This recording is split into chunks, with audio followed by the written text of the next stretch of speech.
إن الحمد لله نحمده ونستعينه ونستغفره ونعوذ بالله من شرور أنفسنا ومن سيئات أعمالنا من يهده الله فلا مضل له ومن يضلل فلا هادي له وأشهد أن لا إله إلا الله وأشهد أن محمدا عبده ورسوله أرسله بالحق بشيرا ونذيرا أما بعد فإن خير الحديث كتاب الله وخير الهدي هدي محمد صلى الله عليه وسلم فإن خير الأمور عوازمها وشر الأمور محدثاتها وكل محدثة بدعة وكل بدعة ضلالة وكل ضلالة في النار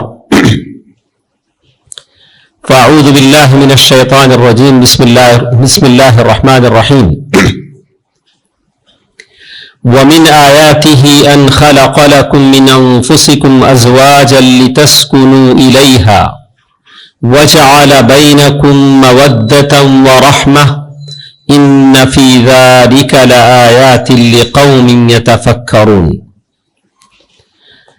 محترم حضرات، میری آواز سننے والی پردہ نشین خواتین، ماں اور بہنوں،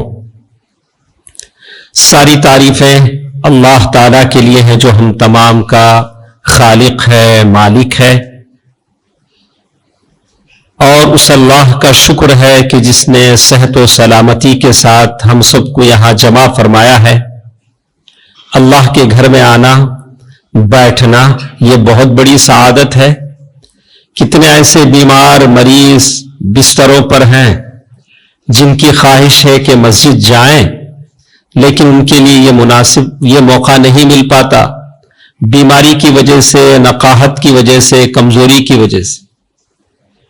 یا بہت سارے ایسے صحت مند ہیں کہ اللہ تعالیٰ نے ان کو اپنے سامنے کھڑے ہونے کے قابل نہیں بنایا، دنیا میں مگن ہیں، دنیا میں اتنے مصروف ہیں کہ اللہ کے سامنے آنے، جمعے کی نماز پڑھنے، سجدہ کرنے کی انہیں توفیق نہیں. یہ نہیں کہ وہ بزی ہیں، یہ ہے کہ اللہ نے انہیں محروم کر دیا ہے کہ تم اس لائق اور قابل نہیں ہو کہ میرے دربار میں آؤ، میرے صف میں کھڑے ہو، میرے نیک بندوں کے ساتھ کھڑے ہو، تم اس لائق اور فائق نہیں ہو. اللہ نے انہیں اس سے محروم کر دیا ہے. اب وہ سمجھ رہے ہیں کہ میں بڑا بزی ہوں، تو یہ دھوکے کی بات ہے. آپ بزی نہیں ہیں، آپ کو اللہ نے اپنے دربار سے دھتکار دیا ہے. لیکن ایک دن آؤ گے نہ کہ لائے جاؤ گے، اور زبردستی لائے جاؤ گے. مومنین تمہارا جنازہ پڑھیں گے، بھلے جمعے سے بھاگتے رہے. تو اللہ نے ہم کو یہ توفیق دی ہے تو ہمیں اللہ کا شکر ادا کرنا چاہیے کہ اللہ تعالیٰ نے جمعے کی توفیق ہمیں عطا فرمائی ہے. دوستو عزیزو، ماں اور بہنوں، سورۃ الروم آیہ نمبر 21 میں نے آپ کے سامنے تلاوت کی. جب بھی دنیا کے کوئی خطیب، کوئی واعظ، کوئی مولوی، کوئی مفتی جب بیان کرتے ہیں، رشتے ازدواجیت کے بارے میں لوگوں کو سمجھانا چاہتے ہیں کہ وائف اور ہسبینڈ کا رشتہ کیا ہوتا ہے، اس میں دراڑیں کیسے پیدا ہوتی ہیں، اس انشقاق اور اختلاف کو کیسے دور کیا جائے، اسلام نے کیا گائیڈ لائن بتائے ہیں، اس کا کیا حل بتایا ہے، تو وہ یہ آیت ضرور پڑھتے ہیں. سورۃ الروم آیہ نمبر 21. اس لیے کہ ہمارا سارا جو سورسز ہے، جو سارا ہمارا علم ہے، وہ قرآن و حدیث پر مبنی ہے. ہم ملفوظات پر نہیں جاتے، فلاں صاحب نے ایسا کہا، ایسا کہا، نہیں. بلا کہ قرآن و حدیث کی جو باتیں ہیں یا قرآن و حدیث سے لے کر کسی نے سمجھایا ہے تو اس کو ہم مان لیتے ہیں. قرآن کی آیت پڑھ کر کسی نے احادیث کے مطابق تفسیر کر دی تو ہم مان لیتے ہیں. چلیے مختصر ہم سنتے ہیں، اور ہماری یہ ساری گفتگو اسی بات پر مرکوز ہے کہ رشتہ ازدواجیت یعنی میاں بیوی کا جو رشتہ ہوتا ہے، نوشا اور دلہن کا جو رشتہ ہوتا ہے، وہ کتنا مقدس ہے. اس مقدس رشتے کے اندر اگر کھٹائی پڑ جائے، دراڑیں پڑ جائیں، تو کیسے اسے ریپیئر کیا جائے, کیسے اس اختلاف کو مٹایا جائے, شریعت نے کیا اصول بتائے ہیں, اور یہ اتنا رشتہ اہم کیوں ہے.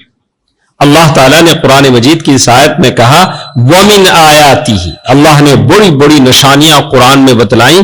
سابقہ آیتوں میں سورج, چاند, زمین, بڑی بڑی مثالیں دیں, اور ساتھ ساتھ کا اللہ کی قدرت کی نشانی بھی یہ ہے کہ ہم نے تمہارے جوڑے جوڑے بنائے.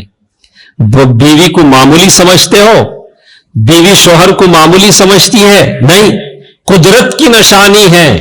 وَمِنْ آیَاتِهِ ان خلق لکم من انفسکم ازواجا, کہ ہم نے تمہارے جوڑے جوڑے بنائے. دوستو عزیزو, کتاب جو میں نے پڑھی اس جمعے کے لیے, اس میں انہوں نے کتاب شروع کیا تو 3 باتوں کا خلاصہ کیا.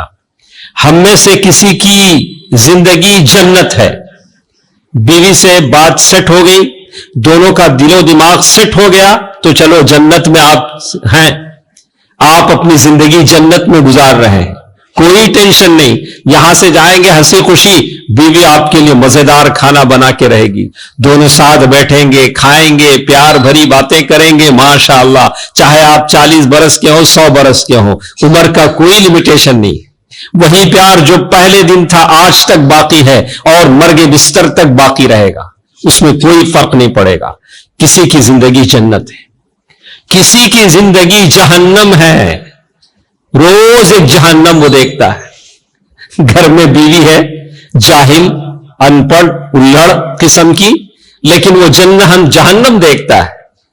اور کچھ لوگ ہیں تیسرے قسم کے لوگ, 3rd کیٹیگری, وقت گزار رہے ہیں. بڑے لوگوں نے کر دیا ہے, اب کیا کریں, اب وقت گزار رہے ہیں, نام کے واسطے جی رہے ہیں, نام کے واسطے کھا رہے ہیں, نہ پیار و محبت ہے, کسی کو ستاتے تو نہیں ہیں, لیکن دونوں خاندان کی عزت بچا کے عمر گزار رہے ہیں. یہی 3 کیٹیگری کے لوگ دنیا میں ہیں. ویسے ہی 3 کیٹیگری چل رہے ہیں. تو اس آیت میں اللہ تعالیٰ نے بتلایا ہے وَمِنْ آیَاتِهِ أَنْ خَلَقَ لَكُم مِّنْ أَنفُسِكُمْ أَزْوَاجًا. اللہ نے یہ جوڑے جوڑے جو بتائے ہیں, اسی لیے کہتے ہیں کہ روئے زمین پر یا آسمانوں پر جنت میں سب سے پہلا رشتہ اگر کوئی بنا تو وہ دلہا اور دلہن کا رشتہ ہے, یعنی وائف اور ہسبینڈ کا رشتہ ہے. یہ دادا دادی, ماموں, خالہ خالو, یہ سب بات کے رشتے ہیں. یہ پہلا رشتہ ہے جو آدم علیہ السلام کو دیا گیا, کہ جنت کی اتنی ساری نعمتوں کے باوجود بھی انہیں حوا کی شکل میں ایک عورت کو دینا پڑا. ایک عورت ان کی بیوی بنائی گئی. تو اسی لیے اللہ نے کہا وَمِنْ آیَاتِهِ أَنْ خَلَقَ لَكُم مِّنْ أَنفُسِكُمْ أَزْوَاجًا. سب سے پہلا مقصد بتایا گیا لِتَسْكُنُوا إِلَيْهَا, تاکہ تمہارے دل کو سکون ملے. واہ کیا بات ہے, کیسے آپ غور کریں اللہ کے اس کلام پر. ارے بیوی جورو اس لیے دی جاتی ہے کہ وہ تمہارے دل کا سکون بنے. کہاں کہاں تلاش کر رہے ہو سکون کے لیے. کوئی لیونگ پارٹنر بناتا ہے اور وہ اس کے بعد 2-4 مہینے, سال کے بعد وہ اس کا مرڈر یا وہ اس کا مرڈر, خلاص قصہ ختم, چیپٹر کلوز. لیکن جو ازدواجیت کی زندگی ہوتی ہے خیر و برکت کی, اس میں تو یہ ساری چیزیں نہیں ہوتی. اللہ کا کلام پڑھ کر نکاح پڑھایا جاتا ہے. لِتَسْكُنُوا إِلَيْهَا, سبب اللہ تعالیٰ نے بتا دیا کہ تم سکون تلاش کرو, ادھر ادھر نہیں. سکون کے لیے کوئی نوجوان ہے گیم کھیلتے بیٹھا صبح سے شام تک, کیا بولے تو دل کو سکون ملتا. ارے پاگل, دل کا سکون اس میں نہیں ہے. نوجوان ہے, کمائی کر رہا ہے, تھوڑی بہت کمائی, شادی کر دل کو سکون ملے گا. لِتَسْكُنُوا إِلَيْهَا, یہ دل کے سکون کا ذریعہ ہے. نہ دنیا داری میں ہے, نہ کھیل کود میں ہے, نہ کسی دوسرے مشاغل میں ہے, نہ حرام تعلقات میں ہے.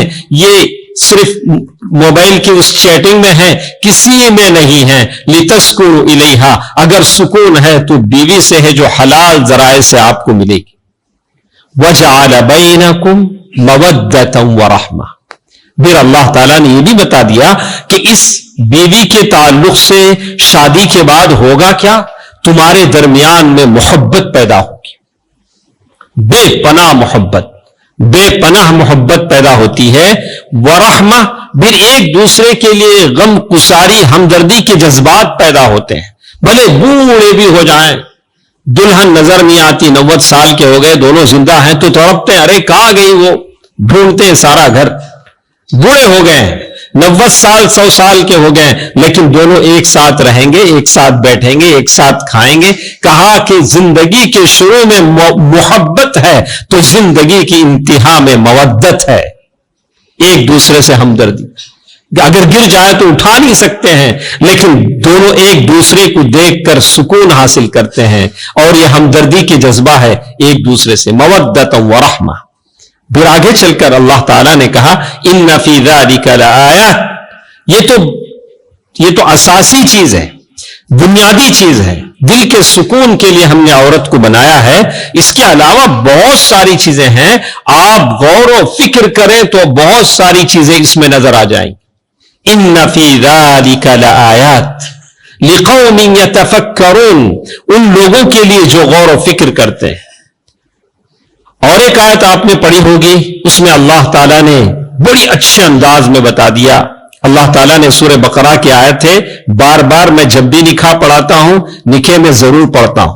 مجھے کچھ کھری کھوٹی باتیں بھی آپ سے کرنی. شادیاں بہت ساری ہم نے دیکھی گزشتہ دنوں میں، گزشتہ مہینے میں بہت ساری شادیاں دیکھی. ان شادیوں کو دیکھ کر پتا چلا کہ کہیں ہم اپنے اصل راستے سے ہٹ تو نہیں گئے. میں اپنی شادی میں، اپنے گھرانے کی شادی میں ہم برکت چاہ رہے ہیں، اللہ کی رحمت چاہ رہے ہیں. اگر شادیاں اللہ اور اس کے رسول کی مرضی کے مطابق نہ ہو، غیر شرعی شادیاں ہوں، دوسروں کے رسم و رواج کو اپنایا جائے، تو پھر اللہ کی رحمت کیسے ہو؟ ہماری شادیوں میں اللہ کی رحمت کیسے ہو؟ پھر کیسے ہم امید رکھیں کہ اللہ کی رحمت آئے؟